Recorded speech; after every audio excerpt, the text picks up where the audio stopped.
Olá, meu nome é Alexandre Henrique, irei iniciar a aula 7 e 8 do curso de Biologia 2 e o assunto que será tratado é Fundamentos da Ecologia. A gente vai entender os principais conceitos e nem vai ser entender, vai ser revisar novamente os conceitos da ecologia e uma recapitulação e aprofundamento desses conceitos. Então, a gente já comentou o que era espécie. Espécie é um conjunto de indivíduos semelhantes que podem se reproduzir, portanto, gerar descendentes férteis. População é um conjunto de indivíduos da mesma espécie que vivem no mesmo ambiente. Comunidade, também chamada de biociência ou cenobiose, é o conjunto de todos os seres vivos de um ambiente. Então, comunidade é o conjunto de populações. Populações é o conjunto de espécies. E fatores abióticos componentes não vivos de um ambiente pode ser água, luz, vento, terremoto, todos esses fatores abióticos. Ecossistema é o ambiente constituído por fatores abióticos sem interação com uma comunidade, então é o ambiente.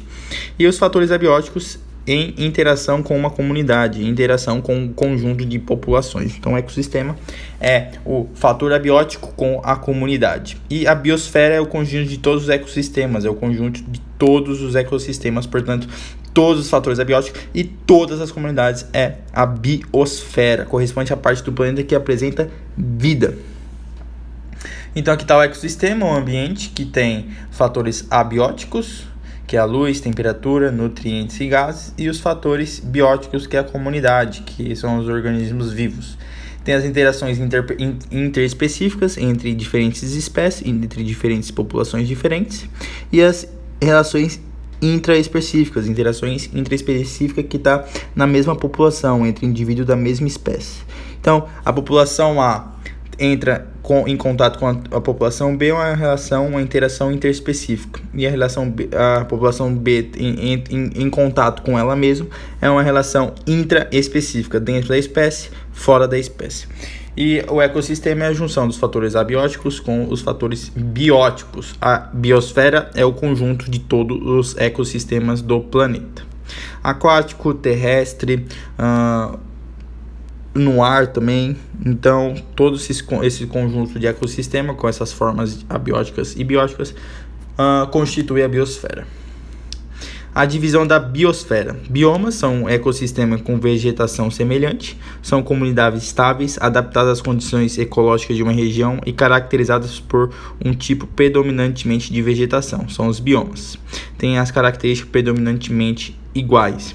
O biociclo, divisão da biosfera em 3 tipos característicos de ambiente: terrestre, marinho e água doce. O bióclus, divisão do biociclo terrestre em 3 tipos vegetais gerais: floresta, campo e deserto.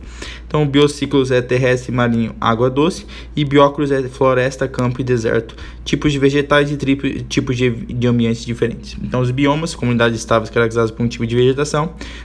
Biociclos pode ser terrestre, marinho ou água doce. O terrestre pode ser o bioclus, floresta, campo e deserto, que é o terrestre. Floresta com maior quantidade de flores, campo com uma menor quantidade de flores próximas da outra, e o deserto não tem nenhuma quantidade não tem vegetação, a não ser a xerófita, mas muito pouco. Então tem um grande espaço. Então o campo tem uma região sem mata, a mata é densa, o campo já tem pouca densidade de plantas por metro quadrado, por árvores por metro quadrado. O entorno de um ecossistema e seus limites. Ecotone, transição entre ecossistemas. Habitat, local onde a espécie vive, no qual encontra condições de sobrevivência e reprodução. O habitat é onde a espécie vive e como ela mantém as suas condições de sobrevivência e reprodução. O habitat. Então, é onde ela vive, e como que a sua reprodução interage no meio que ela vive. Então, é algo bastante pontual, o habitat. Enquanto que o nicho ecológico é algo mais abrangente, porque fala do modo de vida da espécie. Então, além da reprodução e de onde ela vive fala com quem ela se relaciona, o que ela come, como que ela sobrevive, se é de dia ou de noite, como ela respira. Então, o nicho ecológico fala muito mais da espécie do que o habitat, ok? Os seres vivos e as relações alimentares. Autótrofos produzem matéria orgânica por meio de matéria inorgânica, podem realizar fotossíntese ou quimiossíntese. E os heterótrofos são incapazes de produzir matéria orgânica por meio de inorgânica, podem ingerir seres vivos ou matéria orgânica morta, de vegetais. Então, tem a divisão dos animais que produzem matéria orgânica, portanto, produzem alimento, que são os vegetais. Eles são autótrofos, mas não só em alimento, presta atenção nisso. Eles são autrótrofos em DNA, em RNA, portanto eles não precisam de aminoácidos essenciais como os humanos. Eles são autrótrofos também na produção de proteínas.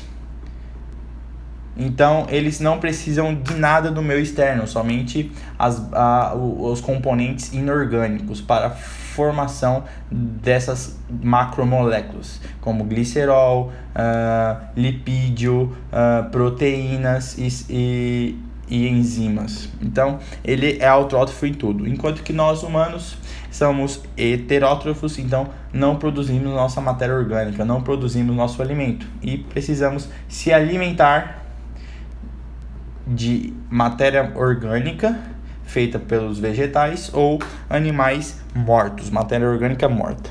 Então aqui está o tipo de seres vivos quanto à nutrição. Autótrofos realizam fotossíntese ou quimiossíntese, que são as bactérias arqueias. E quem fazem fotossíntese é plantas, algas e algumas bactérias, cianobactérias que têm a clorofila. E os heterótrofos, que ingerem seres vivos, carnívoros, herbívoros, onívoros, parasitas, e utilizam matéria orgânica morta, detritivos, negróficos e decompositores. Então perceba que os heterótrofos, eles também utilizam matéria orgânica morta para sua sobrevivência, aqueles que comem o resto dos animais, os restos de pessoas, e os decompositores que pegam a matéria orgânica e transforma em inorgânica. Os decompositores também são heterótrofos. Então essa divisão tem que estar bem clara no seu conhecimento de prova e de mundo também. Vamos falar agora dos níveis de tróficos. Há 3 grandes níveis tróficos: produtores, que produzem matéria orgânica, portanto autrótrofos, e os consumidores e decompositores. Então, consumidores e decompositores são heterótrofos e precisam da matéria orgânica no meio externo para sua sobrevivência. Cadeia alimentar corresponde a uma sequência que um organismo serve de alimento para o outro. Então é a cadeia alimentar mesmo. Então a cadeia alimentar é capim, produtor, tem a zebra, que é o consumidor primário, a zebra é morta por um leão, que é consumidor secundário, e o leão, após de morto, ocorre uma decomposição pelos fungos e bactérias e pega a matéria orgânica do leão e forma matéria inorgânica para a produção de vegetais. Então aqui é o primeiro nível trófico, segundo nível trófico, terceiro nível trófico. O tipo de nutrição aqui é autrótrofo, que é produtor, e heterótrofo, porque é alimento da matéria orgânica desses produtores. Então o capim é o primeiro nível trófico, mas produtor. A zebra é o segundo nível trófico e consumidor primário. O leão é o terceiro nível trófico e consumidor secundário, enquanto que os fungos e bactérias são os decompositores, que também são um tipo de nutrição heterótrofa. Vamos para as questões. Num determinado lago, a quantidade dos organismos do fitoplâncton, portanto das águas, é controlada por um crustáceo do gênero Artemia. Então, as águas, que são os produtores, é alimentado por crustáceo presente no zooplâncton. Então aqui é o fitoplâncton e aqui é o zooplâncton. Ok. Graças a esse equilíbrio, as águas permanecem transparentes. Depois de um ano muito chuvoso, a salinidade do lago diminuiu, o que permitiu o crescimento do número de insetos do gênero Trichochroma, predadores de Artemia. Então, com uma maior quantidade de água no meio, houve uma reprodução acelerada de insetos, um inseto chamado Trichocoricha, e ele era um predador dos crustáceos do zooplâncton. Então ele come o zooplâncton. Então ele é um consumidor secundário e que afeta todo esse equilíbrio de alga e zooplâncton, inseto. Então o inseto come o zooplâncton, o que vai causar uma alteração nesse equilíbrio. Predadores, a transparência de água do lago diminuiu. Por que diminuiu? Porque diminuiu o zooplâncton e não teve quem se alimentar dos produtores do fitoplâncton, o que aumentou a quantidade de alga e que ocorreu o processo de proliferação de água, o que deixa a água mais turva por causa da sua quantidade. Então, a transparência da água diminuiu. Considere as afirmações. A predação provocou o aumento da população dos produtores? Correto. A predação provocou a diminuição da população dos consumidores secundários? Não, justamente o aumento, porque a predação provocou a diminuição da população do zooplâncton, do crustáceo. Falso a letra 2. Então, tira a letra 2, não tem letra 1, só pode ser a letra A ou D. 3. A predação provocou a diminuição da população dos consumidores primários? Sim, exatamente. Foi o consumidor primário que acabou morrendo pela predação. Letra 3 também é verdadeira, então a questão é a letra D. Vamos para a terceira, Enem 2012. Essa descrição sobre o tamanduá diz respeito ao seu. O menor tamanduá do mundo é solitário e tem hábitos noturnos. Passa o dia repousando, geralmente em um amanhado de cipós, com o corpo curvado de tal maneira que forma uma bola. Quando em atividade se locomove vagarosamente, emite sons semelhantes a um assobio.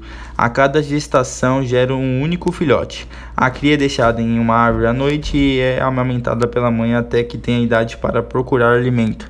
As fêmeas adultas têm territórios grandes e o território de um macho inclui o de várias fêmeas, o que significa que eles têm sempre diversas pretendências à disposição para namorar.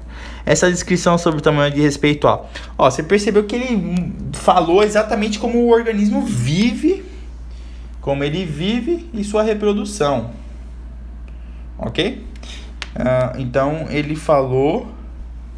Ele pode ter dito ou habitat ou nicho ecológico. Mas, como ele falou... de como ele é solitário e ele tem hábitos noturnos, o habitat só fala onde ele vive e a reprodução, não o hábito de vida dele. Então, a descrição do tamanduá foi exatamente o nicho ecológico, como ele vive e onde ele vive, o tamanho de onde ele vive, entendeu? Então, o habitat fala onde ele vive e a reprodução somente. Mas esse enunciado nos falou mais do que isso. Falou do cipós, falou de qual ele está vivendo, então falou do nicho ecológico dele. 6. O cogumelo shiitake é cultivado em troncos, onde suas hifas nutrem-se de moléculas orgânicas componentes da madeira. Uma pessoa, ao comer cogumelo shiitake, está se comportando como consumidor secundário, porque o cogumelo tem suas hifas e ele se alimenta das moléculas orgânicas do produtor. Então ele está sendo o consumidor primário, e uma pessoa que come o shiitake é o consumidor secundário. Letra C.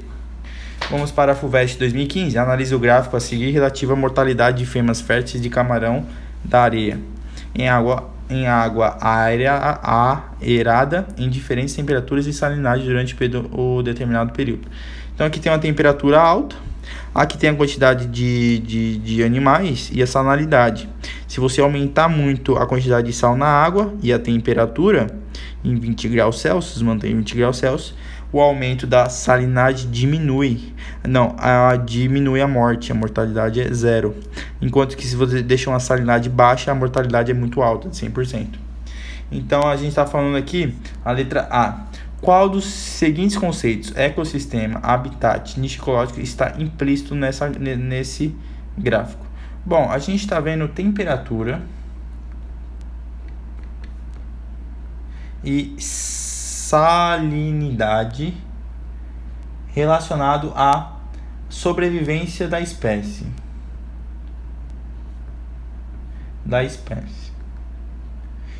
Uma alta ou baixa mortalidade. Então, temperatura e salinidade é um fator abiótico. E a sobrevivência da espécie, portanto, o conjunto populacional dessa espécie, é o fator biótico. Então, a junção do fator abiótico com a junção do fator biótico nos dá justamente o ecossistema. Então, a letra A gente está falando do ecossistema. E o que está implícito nesse gráfico é o ecossistema, não é nem o habitat nem o nicho ecológico. O habitat fala onde o organismo vive e onde a reprodução desse organismo. E o nicho ecológico fala se ele é noturno, o que ele come, como ele vive. Então não está falando exatamente dos fatores abióticos e como ele sobrevive, a sua taxa de mortalidade, se é alta ou baixa. Então, o conceito que está sendo perguntado é o ecossistema. Letra B. Os dados de mortalidade representados nesse gráfico referem-se ao qual nível de organização? Espécie, população ou comunidade? Bom, ele está falando que é das fêmeas férteis. Então, está falando justamente de uma população. É um conjunto da mesma espécie. Está falando da população. Letra C. Temperatura e salinidade são fatores abióticos que, nesse caso, provocam a mortalidade das fêmeas do camarão de areia. Cite dois fatores bióticos que também passam a produzir mortalidade. Bom, invasores, ou melhor, predadores,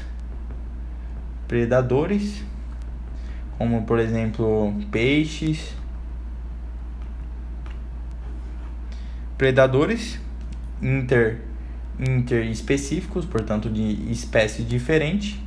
E um outro fator seria biótico, portanto, vivo, seria os predadores e vivo. Outro fator biótico vivo pode ser predador